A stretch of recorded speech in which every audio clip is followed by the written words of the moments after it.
او دا د خطرناک سیلاب راغلی پیش په ما ته مې ساره مغرور ټلیفون ګلجي ټلیفون راته وکړ وایي هغه یو ځای بل ځای باندې لنو شو نیمړی بوبا کې او یو ځای بل ځای چې تاسو دا دغه اوچت کې او هغه 2010 کې چې کوم سیلاب راغلی وایي د هغې نه زیات سیلاب دی پیش په نو الله پاک دې رحم ټول کې زمونږ خلک دوکه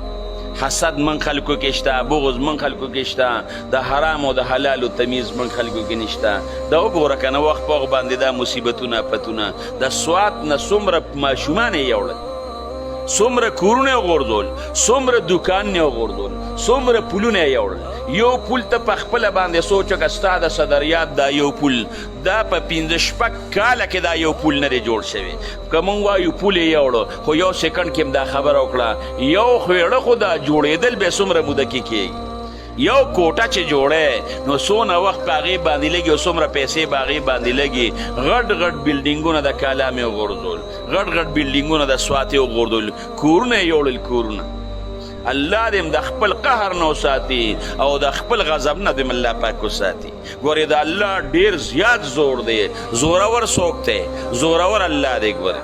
قسم په الله ګورې د الله د زور نه ځان ساتل پکار دي په عاجز عیبتې بچ کېږي ګورې مال د الله درکړی دی دولت د الله درکړی دی قسم دی که الله رونیوي که بیا ترې ځان خلاص کړي یو د کینسر بیماري د باندې الله راوسته داسې سټیج ته به یې ورسوي چې په دې مولیانو به هم ګرځي په دې پیرانو به هم ګرځي دعا به دې بیا نه قبلیږي سوال به دې نه قبلیږي ګورې الله چې وغواړي په ګاډي کې به دې مړ کړي الله چې وغواړي دا کور به در باندې راوغورځوي ګورې دا خپل زور وزغمی ګورې د الله خلاف مه کوه دا مه وایه چې دا ګناه وړه او دا غټه ګناه لویه ده صغیره او کبیرې ته مه ګوره د الله راکوټې مخالفت هم دا ډېر لوی شی دی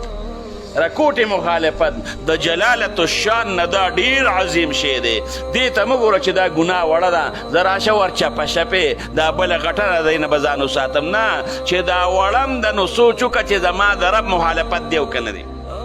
د الله مخالفت ګورې دا ډېر لوی شی دی د بچو دپاره به یې راجمع کې او دقه رنګې د ښځې دپاره به یې راجمع کې د حرام او د حلالو تمیز دی ونه کته د ځان نه دې مفتي جوړ کړی دی لارې به ورله ګورې چې دا خو داسې ده او دا خو داسې ده پته بیا په ورځ د محشر کې او په میدان کې روره دا لګي لږ رزق الله هر چاله ورکوي زمونږ خلک د رزق خیال نه ساتي